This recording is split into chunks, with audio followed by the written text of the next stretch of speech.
नमस्कार. ज्ञानज्योती एज्युकेशनमध्ये तुमच्या सर्वांचं स्वागत आहे.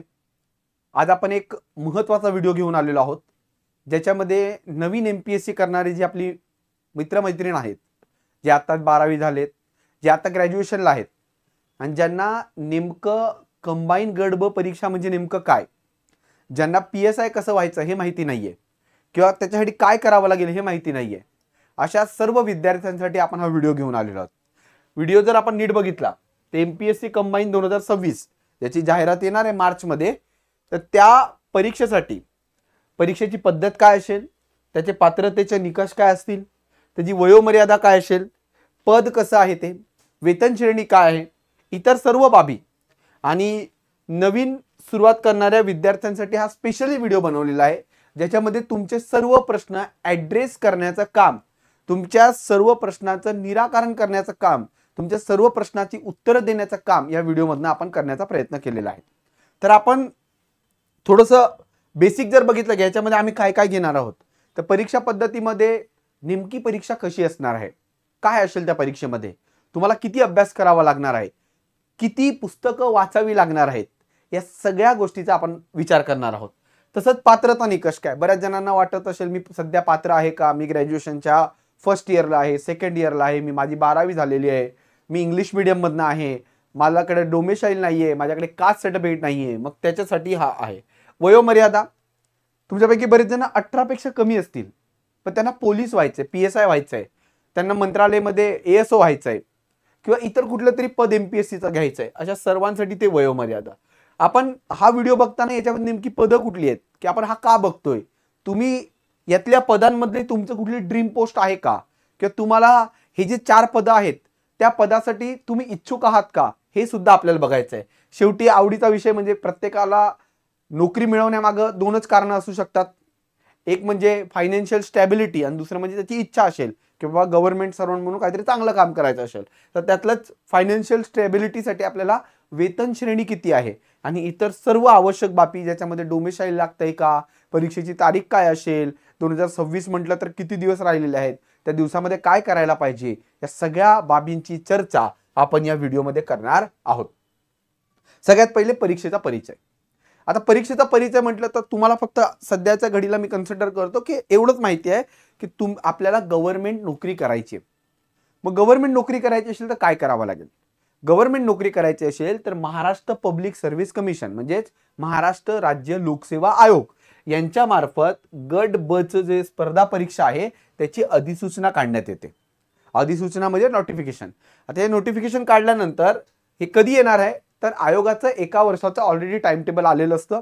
त्या टाइम टेबलनुसार मार्च 2026 मध्ये त्याची जाहिरात येणार आहे. या जाहिरातीनुसार आपल्याला कळेल की हे पद आहेत, हे पद MPSC ने गट ब मध्ये समावेश केलेले आहेत, हे पद राज्य सरकारने त्यांना ॲज अ गट ब साठी पाठवलेले आहेत आणि त्यांची परीक्षा या तारखेला होणार आहे. तारीख तर ऑलरेडी दिलेली आहे पण ते स्पेसिफिकली मेन्शन करतात आणि त्याच्यासोबत त्याची वेतन श्रेणी काय आहे, त्याच्यामध्ये तुम्हाला वेगळा काय अभ्यास करावा लागणार आहे, त्याचे टप्पे किती आहेत, हे सगळं त्या जाहिरातीमध्ये मेन्शन असतं. आता काही वेळेस आयोगामध्ये PSI ची पदं जास्त रिक्त असली की ती PSI ची पदाची मोठी जाहिरात येते, काही वेळेस कमी रिक्त असली तर कमी पदं येतात. तर हे सगळं आपल्याला कधी कळतंय, जेव्हा अधिसूचना किंवा जाहिरात येते तेव्हा. दुसरं, विविध विभागामधील पदांसाठी ही परीक्षा आयोजित केली जाते. विविध विभागामधले म्हणजे गृह विभाग असेल तर गृह विभागामार्फत PSI ची पदं पाठवली जातात. समजा आपण असं म्हणू की वित्त विभाग आहे, वित्त विभागामार्फत STI ची पदं पाठवली जातात. सार्वजनिक प्रशासन विभाग आहे त्याच्यामार्फत ASO पाठवलं जातं. म्हणजे ज्या विभागाला जे लागतंय ते पदं MPSC कडे पाठवतात की समजा आम्हाला 100 ASO लागत आहे तर तुम्ही 100 ASO ची परीक्षा घ्या आणि आम्हाला ते 100 ASO तुमच्याकडनं पाठवा. ज्या विभागाला जी पदं लागतात ती विभाग त्यांच्या MPSC कडे पाठवतं. MPSC हे त्याची परीक्षा घेते. मग नेमकं MPSC म्हणजे काय, तर भारताचे जे संविधान आहे त्याच्यामध्ये आर्टिकल 315 ते 323 मध्ये असं म्हटलंय की एक संविधानिक संस्था असेल जी संविधानिक संस्था भारतातल्या सगळ्या गोष्टींसाठी परीक्षा घेईल, म्हणजे भारतातल्या सर्व पदांसाठी. मग केंद्रामध्ये त्याच्यासाठी UPSC आहे आणि राज्यामध्ये MPSC आहे आणि MPSC मार्फत ही परीक्षा घेतली जाते. आपण जर स्पेसिफिकली गट ब पूर्व परीक्षा किंवा मुख्य परीक्षेबद्दल म्हटलं झालं तर त्याच्यामध्ये फक्त पूर्व आणि मुख्य नाहीये, तर PSI साठी मुलाखत आणि शारीरिक चाचणी सुद्धा आहे. म्हणजे आपण परीक्षेचे टप्पे जर कन्सिडर केले तर STI ASO सब रजिस्ट्रार या पदांसाठी पूर्व आणि मुख्य दोनच टप्पे आहेत, तर PSI साठी पूर्व, मुख्य, शारीरिक चाचणी आणि मुलाखत असे 4 टप्प्यांमध्ये परीक्षा होणार आहे. मग या टप्प्यांवर आपण सविस्तर बोलणार आहोत, फक्त ही आपण तुम्हाला बेसिक परीक्षेचा परिचय करून दिलेला आहे. नेक्स्ट, शैक्षणिक अर्हता. आता एज्युकेशन क्वालिफिकेशन म्हटलं तर मिनिमम काय लागणार आहे तुम्हाला? मिनिमम लागणार आहे ग्रॅज्युएशन. मिनिमम काय लागणार आहे? ग्रॅज्युएशन, म्हणजे तुम्ही पदवीधर असायला पाहिजे. मग आता तुम्ही जे व्हिडिओ बघणारे आहेत ते सध्या 12वी ते ग्रॅज्युएट पर्यंत आहात. ग्रॅज्युएट पर्यंत आहात. पण तुम्हाला असा प्रश्न पडेल की मी सध्या 12वीला आहे, फर्स्ट इयरला आहे, सेकंड इयरला आहे, थर्ड इयरला आहे, पण माझा पदवी मला भेटलेली नाहीये, तर मी परीक्षा देऊ शकतो का? तर या सगळ्यांसाठी जे 12वी, first year, second year, third इयरला आहेत, या सर्वांसाठी आपण सांगू इच्छितो की तुम्ही पूर्व परीक्षा ॲज अ अपियर म्हणून देऊ शकतात. अपियर म्हणजे तुम्ही पात्र आहात. परंतु पूर्व परीक्षा झाल्यानंतर एक 4 महिन्याचा पिरियड असतो आणि या 4 महिन्यामध्ये मुख्य परीक्षा होते आणि मुख्य परीक्षेचा फॉर्म भरण्यापूर्वी ज्यांच्याकडे पदवीचं प्रमाणपत्र आलेलं असतं तेच फक्त लोक किंवा तेच फक्त विद्यार्थी ही मुख्य परीक्षा देऊ शकतात. म्हणजे 12वीला असलेले, फर्स्ट इयरला असलेले, सेकंड इयरला असलेली मुलं किंवा विद्यार्थी हे 12वीची म्हणजे पूर्व परीक्षा तर देऊ शकतात, परंतु ते मुख्यसाठी पात्र नसतात. मग तुम्हाला असा प्रश्न पडला असेल की मग कशाला पूर्व परीक्षा द्यायची? कारण की तुम्हाला एक अनुभव यावा, कारण की तुम्हाला परीक्षा कळावी, कारण की तुम्हाला ते परीक्षेचं प्रेशर कळावं. या उद्देशाने आपण फक्त काय करतो, पूर्व परीक्षा ही ग्रॅज्युएशन न होता फक्त अपियर म्हणून देतो. आणि समजा तुम्हाला पूर्व परीक्षा जर तुम्ही पास जरी झाले 12वी फर्स्ट इयर सेकंड इयर वाले, तरीही तुम्हाला मुख्य परीक्षा देता येत नाही, पण तुम्हाला एक आनंद राहतो की बाबा आपण एवढी कठीण परीक्षा ज्याच्यात महाराष्ट्रातनं फक्त एवढे हजार पोरं पास होतात ती आपण परीक्षा पास झालेलो आहे. आणि तुम्ही अधिक जोमाने अभ्यास करता आणि जेव्हा तुम्ही डिग्री घेता तेव्हा फर्स्ट अटेम्प्ट मध्येच तुम्ही थेट ती परीक्षा पास होता. त्यामुळे 12वी फर्स्ट इयर सेकंड इयर वाल्यांनी पूर्व परीक्षा देऊन बघायची अपियर म्हणून, जी 2026ला येणार आहे. आणि थर्ड इयर वाल्यांसाठी तर पूर्व परीक्षा झाल्यानंतर जो 2 महिन्याचा पिरियड असतो त्याच्यामध्ये ऑब्वियस तुमचं डिग्री सर्टिफिकेट येऊन जाईल आणि तुम्ही मुख्य परीक्षा सुद्धा देऊ शकता. मग जे कोणी आहात तुमच्यापैकी जे व्हिडिओ बघताय त्यांनी पूर्ण मेहनतीने, पूर्ण क्षमतेने या परीक्षेचं प्रिपरेशन स्टार्ट करायला पाहिजे. आता MPSC मार्फत इतर काही परीक्षा घेतल्या जातात ज्याच्यामध्ये विशिष्ट शाखेतील पदवी आवश्यक असते. हे आपल्या कंबाईनसाठी नाहीये, परंतु राज्यसेवेच्या परीक्षेबद्दल बोलतोय. तर काही ठिकाणी अभियांत्रिकी, काही ठिकाणी वाणिज्य, काही ठिकाणी कायदा ह्या डिग्री आवश्यक असतात. फॉर एक्झाम्पल RTOच्या जर जागा आल्या कंबाईन ग्रुप सी कडनं, तर त्याच्यासाठी कंपल्सरी तुम्ही मेकॅनिकल इंजिनियर असायला पाहिजे. दुसरं एक उदाहरण घ्यायचं झालं तर सिव्हिल इंजिनियरच्या जागा MPSC कडनं वेगळ्या येतात, तर तुम्हाला तिकडे कंपल्सरी सिव्हिल असायला पाहिजे.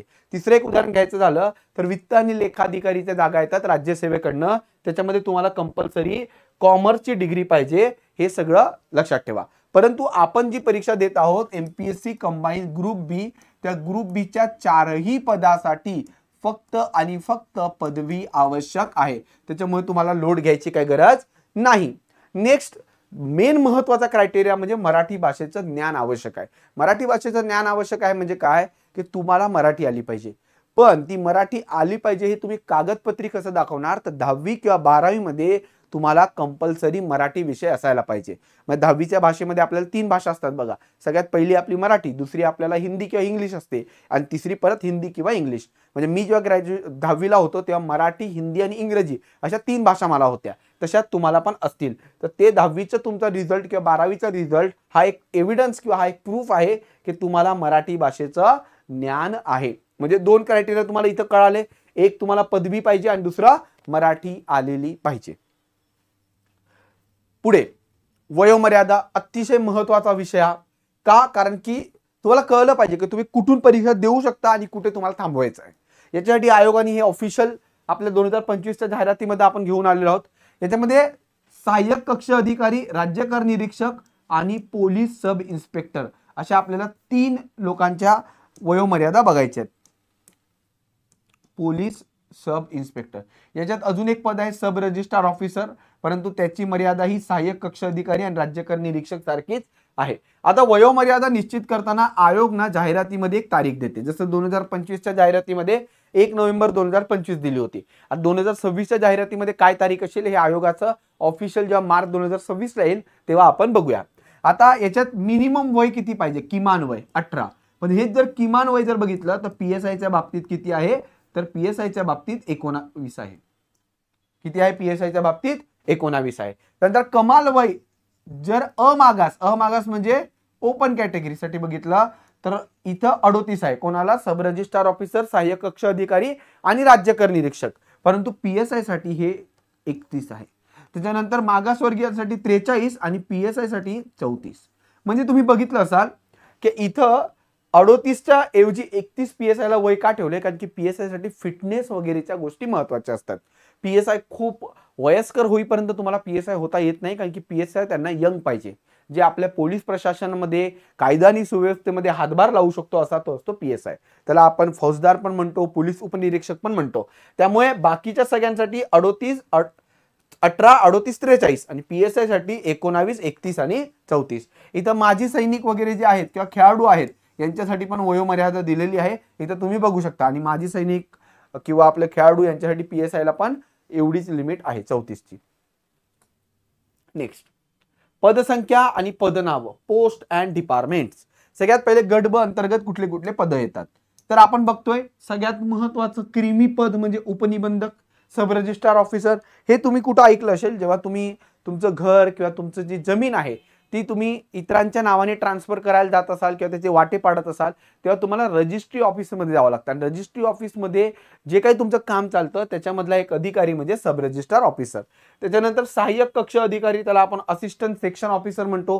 हे तुम्हाला प्रामुख्याने मंत्रालयामध्ये दिसेल. मंत्रालयामध्ये सामान्य प्रशासन विभागामध्ये याचं खूप महत्वाचं काम असतं. जर तुम्ही एएसओ व्हायचा विचार करताय तर एक गोष्ट लक्षात ठेवा, तुम्हाला आयुष्यातली काही महत्वाची वर्ष हे मुंबईला राहून काम करावं लागणार आहे. त्यानंतर राज्य कर निरीक्षक म्हणजे स्टेट टॅक्स इन्स्पेक्टर. हा एसटीआय जो असतो तो प्रामुख्याने मुंबई, पुणे, नाशिक, नागपूर, संभाजीनगर अशा काही महत्वाच्या शहरांच्या ठिकाणी असतो.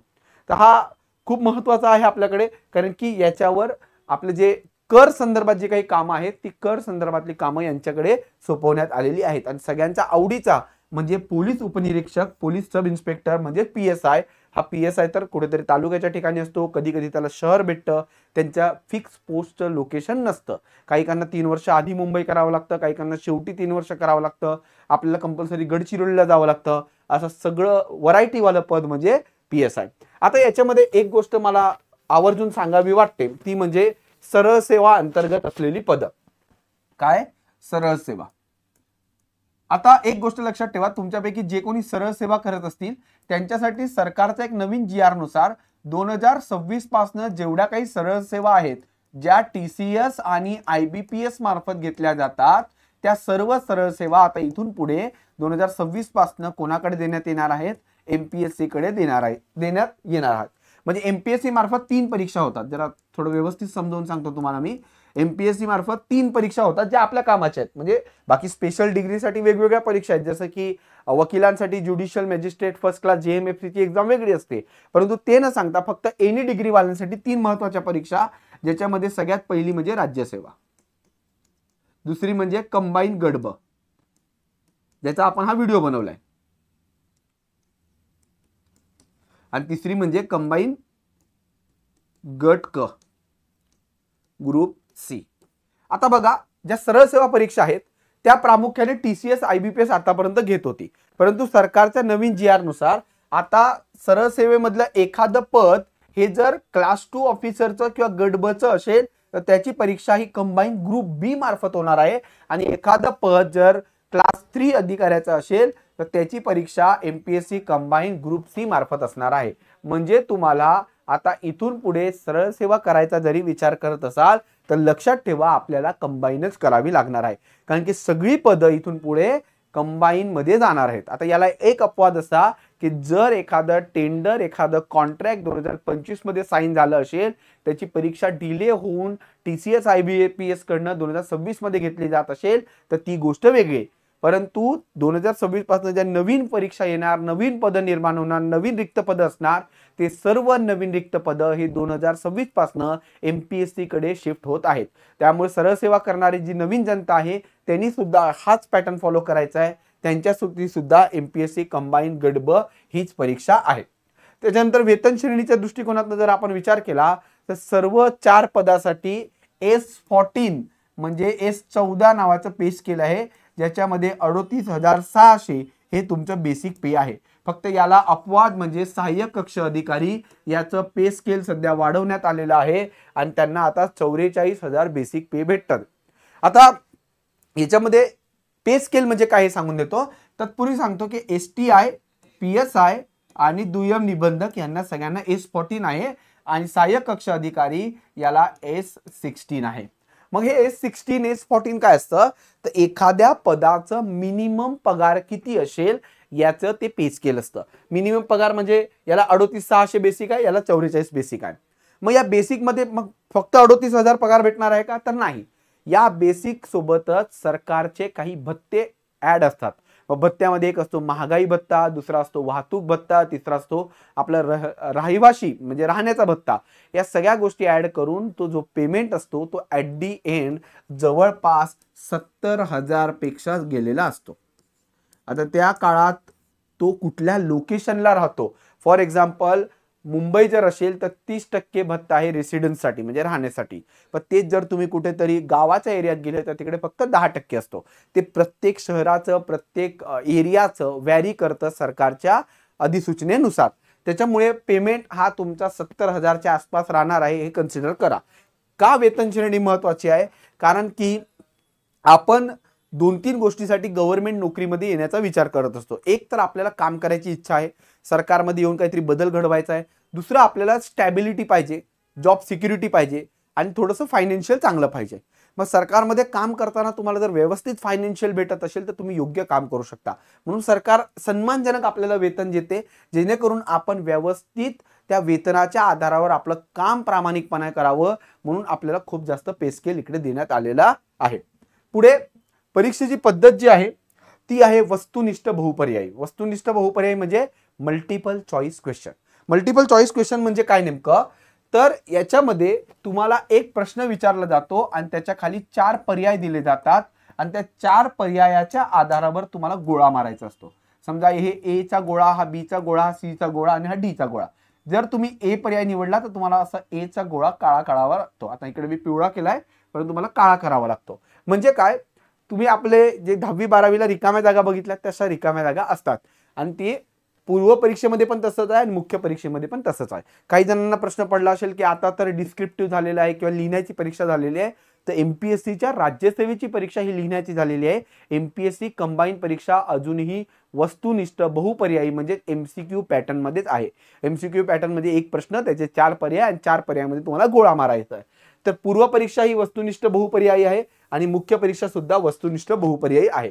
सध्याचा कंबाईनचा पॅटर्न बघता पूर्व परीक्षेसाठी एक पेपर असतो आणि तो एक पेपर 100 मार्काचा असतो आणि मुख्य परीक्षा जर बघितली तर त्याच्यामध्ये 2 पेपर असतात, पेपर 1 आणि पेपर 2. पेपर 1 आणि पेपर 2 हा मराठी आणि इंग्रजीचा पेपर असतो आणि पेपर 2 जो आहे तो जनरल स्टडीजचा पेपर असतो, ज्याच्यामध्ये जवळपास 8 ते 9 विषय असतात. दोन्ही पेपर 100 क्वेश्चन आणि 200 मार्काचा असतात. GS पण आणि याचं पण 100 प्रश्न आणि 200 मार्क. आता याच्यामध्ये किती विषयाला कुठलं फोकस करायचं, काय करायचं याच्यावर आपण लवकरच याच्यावर व्हिडिओ बनवणार आहोत. किंवा पुढची जी स्ट्रॅटेजी काय असली पाहिजे, 2026 ची परीक्षा या तारखेला आहे, मग तुम्हाला ते कसं त्याचा अभ्यास करायला पाहिजे याच्यावर आपण व्हिडिओ बनवणार आहोत. सध्या तुम्ही एवढं समजून घ्या की इथं एकच पेपर आहे, 100 प्रश्न आहेत आणि 100 मार्क आहेत आणि मुख्य परीक्षा जी आहे ती 200 अधिक 200 बरोबर 400 मार्काला मुख्य परीक्षा आहे. पुढे शारीरिक चाचणी. आता नीट बघा, आपण 4 पदांचा विचार करत आहे. सब रजिस्ट्रार ऑफिसर, त्याच्यानंतर ASO असिस्टंट सेक्शन ऑफिसर, ते स्टेट टॅक्स इन्स्पेक्टर आणि PSI. यात ही 3 वरची जी पद आहेत ना यांना फक्त पूर्व परीक्षा आणि मुख्य परीक्षा प्रिलियम आणि मेन्स अशा दोनच गोष्टी असतात. मेन्स झाल्यावर STI, ASO आणि सब रजिस्ट्रार यांची ऑफिशियल लिस्ट लागून जाते, निकाल लागून तो विषय संपतो. परंतु PSI साठी शारीरिक चाचणी वेगळी घेण्यात येते. काय करावं लागतं? शारीरिक चाचणी वेगळी घ्यावी लागते, जी 100 मार्काला असते आणि त्या 100 पैकी तुम्हाला 60 मार्क घेऊन फक्त क्वालिफाय करायचं असतं. म्हणजे PSIच्या शारीरिक चाचणीचे मार्क पकडत नाही, ही फक्त पात्रता परीक्षा आहे. पण 100 पैकी 60 पाडणं सुद्धा खूप कठीण काम आहे, एवढं सोपं ते नसतं. दुसरं, PSIची शारीरिक चाचणी झाल्यानंतर लगेच मुलाखत होते आणि मुलाखत जवळपास 40 मार्काची असते. म्हणजेच काय रे, PSIचे 400 मार्काची मुख्य परीक्षा, शारीरिक चाचणीचं पात्रतावाली आहे, त्याचे मार्क पकडत नाही, आणि 40 मार्काचा इंटरव्ह्यू, असं 440 पैकी PSIचा कट ऑफ लागतो. आणि यांचा जो आहे ASO, STI आणि सब रजिस्ट्रार यांचा फक्त 400 मार्काचा कट ऑफ लागतो. पूर्व परीक्षेचे मार्क फायनल सिलेक्शन साठी पकडले जात नाही, कारण की ते फक्त पात्रता परीक्षा असते. म्हणजे पूर्व, मुख्य आणि PSI असेल तर शारीरिक चाचणी आणि मुलाखत, आणि बाकी त्याचे गुण किती आले, त्याची निवड झाली का, हे सगळं आयोगाच्या वेबसाईटवर टाकण्यात येतं. अशा पद्धतीने ती परीक्षेची योजना आहे. आपण याच्यावर खूप डिटेलमध्ये अजून एक व्हिडिओ बनवणार आहोत, तुम्ही आमच्या चॅनलला सबस्क्राईब करून ठेवा. पुढे ऍप्लिकेशन प्रोसेस काय, तर mpsc.gov.in वरनं तुम्हाला लॉग इन करायचं आहे. लॉग इन केल्यानंतर तिकडे म्हणजे ओपन केल्यानंतर एक लॉग इन नावाचा पर्याय येतो. काय पर्याय येतो? Log in. लॉग इन केल्यानंतर एक अजून दुसरी वेबसाईट उघडते, त्या वेबसाईटचं नाव आहे MPSC online. MPSC online website उघडल्यानंतर तुम्हाला प्रोफाईल क्रिएशन असा नावाचा एक पर्याय येतो. आणि जर प्रोफाईल बनवली तर तुम्हाला प्रोफाईल अपडेटचा एक पर्याय येतो. आणि त्याच्यानंतर समजा नवीन कुठला तरी फॉर्म आला तर ऍप्लिकेशन फॉर्मवर क्लिक करून तुम्ही तो फॉर्म भरू शकता. आवश्यक कागदपत्र अपलोड करायचं अनिवार्य असतं. आता तुम्ही MPSC मध्ये नवीन असाल, तुम्हाला प्रोफाईल बनवायला लागते. प्रोफाईल बनवल्यानंतर तुम्हाला सगळ्या गोष्टी द्याव्या लागतात. तुमचं कॉलेज, तुमच्या शाळेचे मार्क, त्याच्यानंतर तुमचे सगळे डॉक्युमेंट, तुमचं आधार कार्ड, तुमचा ॲड्रेस, राहण्याचा, परमनंट, टेम्पररी, सगळ्या गोष्टी तुम्हाला द्यावे लागतात. आणि जर तुम्ही कंबाईन गट ब चा फॉर्म भरत असाल तर ओपन कॅटेगरीसाठी 394 आणि कॅटेगरी मधल्या लोकांसाठी 294 फी आहे. आता कॅटेगरीमध्ये आयोगानुसार कोण कोण येतं तर बघा, सगळ्यात पहिले OBC ऑदर बॅकवर्ड क्लास, त्याच्यानंतर SEBC social and educational backward class, त्याच्यानंतर इकॉनॉमिक विकर सेक्शन AWS, त्याच्यानंतर DT मध्ये जेवढे येतात, म्हणजे DT म्हणण्यापेक्षा आपण असं म्हणू की NT मध्ये जेवढे येतात, मग NT A B C D त्याला आपण म्हणतो DTA, त्याच्यानंतर NT B, NT C, NT D, त्यानंतर SBC, हे सगळे आहेत 294 वाले. आणि ओपन कॅटेगरीसाठी 394 फी आहे. आणि शेवटची तारीख सुद्धा आयोग देते. म्हणजे आयोग काय करतं, जेव्हा फॉर्म टाकतं तेव्हा फॉर्म मध्ये एक पिरियड देतो. फॉर एक्झाम्पल, आयोगाने 29 जुलै 2025 ला गट ब ची जाहिरात केली, गट ब ची जाहिरात काढली. या गट ब च्या जाहिरातीनुसार 1 ऑगस्ट पासून फॉर्म स्टार्ट झाले, 1 ऑगस्ट 2025 पासून, आणि फॉर्म संपले कधी, जवळपास 15 ते 20 ऑगस्टच्या दरम्यान. म्हणजे जवळपास 15 ते 20 दिवसाची तुम्हाला एक विंडो आयोगाने दिली होती. त्या विंडो मध्ये तुम्हाला फॉर्म भरायचा होता. इतर आवश्यक माहितीमध्ये उमेदवार हा महाराष्ट्राचा रहिवासी असेल. काय असेल? महाराष्ट्राचा रहिवासी. आणि महाराष्ट्राचा रहिवासी असणं कंपल्सरी आहे. जर तुम्ही महाराष्ट्राचे रहिवासी नसाल, म्हणजे तुमच्याकडे जर डोमेसाईल नसेल, तर तुम्हाला ही परीक्षा देता येत नाही. म्हणजे ओव्हरऑल आपण आतापर्यंत काय शिकले, तुम्हाला 3 गोष्टी तर पाहिजेच. एक पाहिजे पदवी, दुसरं पाहिजे मराठी, आणि तिसरं पाहिजे डोमेसाईल. आणि या 3 गोष्टी असतील तर तुम्ही ही परीक्षा देऊ शकता. पुढे तुम्हाला आरक्षण कशा पद्धतीने लागू होईल हे आपलं महाराष्ट्र सरकार ठरवेल, त्या पद्धतीने तुम्हाला आरक्षण देण्यात येईल.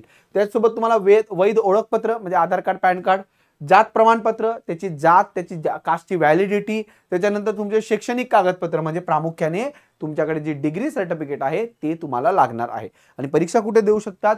जर पूर्व परीक्षेचा विचार केला तर तुम्हाला तुमच्या जिल्ह्याच्या ठिकाणी पूर्व परीक्षा देता येते. म्हणजे फॉर एक्झाम्पल, कोणीतरी साताऱ्याचा आहे तर साताऱ्याच्या जिल्ह्याच्या ठिकाणी परीक्षा असते. कोणीतरी समजा आपण यवतमाळचा आहे तर यवतमाळच्या जिल्ह्याच्या ठिकाणी तो परीक्षा देऊ शकतो. आणि मुख्य परीक्षा कुठे द्यायची असते तर मुख्य परीक्षा ही प्रामुख्याने विभागाच्या हेडक्वार्टरला द्यायची असते. म्हणजे पश्चिम महाराष्ट्र विभाग आहे त्याचं पुणे, त्यानंतर कोकणाचं मुंबई, त्याच्यानंतर आपलं नाशिक, त्याच्यानंतर आपण अमरावती किंवा नागपूर किंवा संभाजीनगर असे हेडक्वार्टरला मुख्य परीक्षा असते. आता हे किती असतील काय असतील हे सगळं आयोग ठरवतं. काही वेळेस वाढवलं जातं, काही वेळेस कमी केलं जातं जर फॉर्म कमी जास्त असतील तर. पुढे शेवटचा मुद्दा, एमपीएससी कंबाईंड गट ब 2026च्या परीक्षेची तारीख काय आहे. तर पूर्व परीक्षा जी होणार आहे ती 14 जून 2026 ला होणार आहे आणि मुख्य परीक्षा असणार आहे 5 डिसेंबर 2026. आता जर तुम्ही नीट बघितलं तर पूर्व आणि मुख्य मध्ये एक 5 महिन्याचं अंतर देण्यात आलेलं आहे. 5 महिन्याचं अंतर आहे. आता या दरम्यान तुम्हाला व्यवस्थित अभ्यास करून ही परीक्षा द्यायची आहे. जाहिरात कधी येईल? मार्च 2026 ला. आणि या सगळ्या गोष्टी जर तुम्हाला अजून डिटेलमध्ये जाणून घ्यायचे असतील तर आमच्या चॅनलला सबस्क्राईब करा, कारण की आता इथून पुढे याच चॅनलवर सगळ्यात पहिले आता 14 जून 2026च्या पूर्व परीक्षेचा अभ्यास कसा करायचा याच्यावर एक डिटेल व्हिडिओ येईल. त्यासोबतच परीक्षेचे टप्पे काय आहेत, त्याचा अभ्यासक्रम काय आहे याच्यावर एक सविस्तर व्हिडिओ येणार आहे. तसंच जर तुम्हाला अजून पण याच्यातलं काही कळालं नसेल तर तुम्ही आम्हाला कमेंट करू शकता किंवा खाली जे आमचे कॉन्टॅक्ट नंबर दिलेले आहेत त्या कॉन्टॅक्ट नंबरवर तुम्ही कॉल करून सविस्तर विचारू शकता. धन्यवाद.